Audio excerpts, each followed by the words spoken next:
ABCD চতুর্ভুজের বিপরীত বাহুগুলো যদি পরস্পর সমান্তরাল হয় তাহলে এবিসিডিকে বলা হবে সামান্তরিক। এক্ষেত্রে এবি ও ডিসি বাহু পরস্পর সমান্তরাল এবং এডি ও বিসি বাহু পরস্পর সমান্তরাল।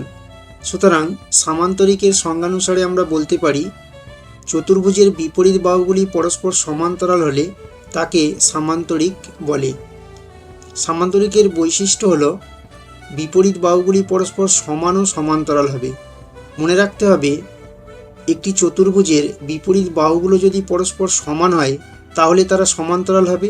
আবার যদি বলি যে একটি চতুর্ভুজের বিপরীত বাহুগুলো পরস্পর সমান্তরাল তাহলে তারা সমান হবে। বিপরীত কোণগুলি পরস্পর সমান হয়, অর্থাৎ এ কোণের সঙ্গে সি কোণ সমান হবে, বি কোণের সঙ্গে ডি কোণ সমান হবে। কর্ণদ্বয় পরস্পরকে সমদ্বিখণ্ডিত করে। যদি আমরা এসি এবং বিডি কর্ণ অঙ্কন করি এবং কর্ণ দুটি যদি পরস্পরকে ও বিন্দুতে ছেদ করে তাহলে এও সমান ওসি হবে এবং বিও সমান ওডি হবে।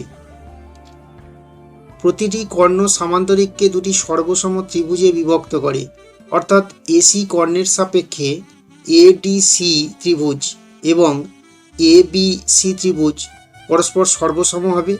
আবার বিডি কর্ণের সাপেক্ষে বিসিডি ত্রিভুজ এবং বিএডি ত্রিভুজ পরস্পর সর্বসম হবে। যে কোনো বাহুর এক পাশের কোণ দুটির যোগফল 180 ডিগ্রি হবে, অর্থাৎ এ কোণ ও ডি কোণের যোগফল 180 ডিগ্রি হবে। আবার এ কোণ ও বি কোণের যোগফল 180 ডিগ্রি হবে, বি কোণ ও সি কোণের যোগফল 180 ডিগ্রি হবে, সি কোণ ও ডি কোণের যোগফল 180 ডিগ্রি হবে।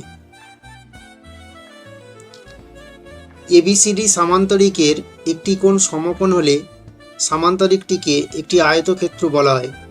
মনে রাখতে হবে সামান্তরিকের একটি কোণ সমকোণ হতে হলে একটি বাহুর ওপর আরেকটি বাহুকে লম্ব হতে হবে এবং সেক্ষেত্রে দেখা যাবে চারটি কোণই সমকোণ হয়ে যাচ্ছে। আয়তক্ষেত্রের সংজ্ঞানুসারে আমরা বলবো সামান্তরিকের একটি কোণ সমকোণ হলে তাকে আয়তক্ষেত্র বলে। সুতরাং বলা যায় যে আয়তক্ষেত্র হলো একটি সামান্তরিক।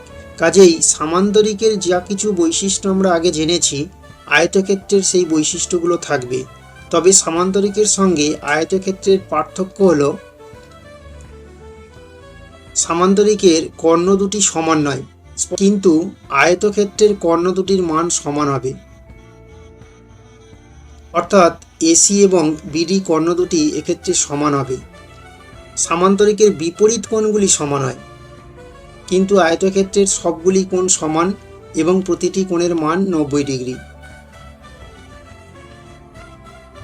এবিসিডি সামান্তরিকের একজোড়া সন্নিহিত বাহু যদি সমান হয় তবে তাকে বলা হয় রম্বস।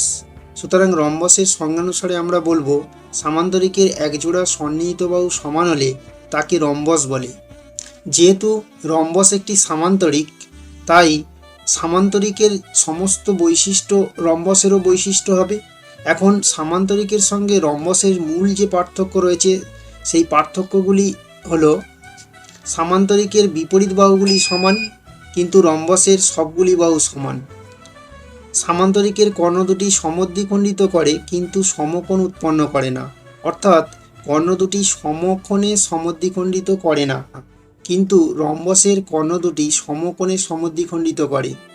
আমরা যদি রম্বসের দুটি কর্ণ এসি এবং বিডি অঙ্কন করি এবং এরা যদি পরস্পরকে ও বিন্দুতে ছেদ করে তাহলে এও সমান ওসি হবে এবং বিও সমান ওডি হবে এবং ও বিন্দুর চারপাশে চারটি সমকোণ উৎপন্ন হবে। এবিসিডি আয়তক্ষেত্রের একজোড়া সন্নিহিত বাহু সমান হলে তাকে বর্গক্ষেত্র বলে। সুতরাং বর্গক্ষেত্রের সংজ্ঞানুসারে আমরা বলবো আয়তক্ষেত্রের একজোড়া সন্নিহিত বাহু সমান হলে তাকে বর্গক্ষেত্র বলে। আয়তক্ষেত্রের যা কিছু বৈশিষ্ট্য রয়েছে তা বর্গক্ষেত্রেরও বৈশিষ্ট্য হবে। তবে আয়তক্ষেত্রের সঙ্গে বর্গক্ষেত্রের মূল যে পার্থক্য রয়েছে তা হলো আয়তক্ষেত্রের বিপরীত বাহুগুলি সমান কিন্তু বর্গক্ষেত্রের সবগুলি বাহু সমান। আয়তক্ষেত্রের কর্ণ দুটি সমদ্বিখণ্ডিত করে কিন্তু সমকোণ উৎপন্ন করে না, বর্গক্ষেত্রের কর্ণ দুটি সমকোণে সমদ্বিখণ্ডিত করে। অর্থাৎ রম্বসের মতো যদি আমরা দুটি কর্ণ অঙ্কন করি এবং তারা যদি পরস্পরকে ও বিন্দুতে ছেদ করে, তাহলে এও সমান ওসি হবে, বিও সমান ওডি হবে এবং ও বিন্দুর চারপাশে চারটি সমকোণ উৎপন্ন হবে।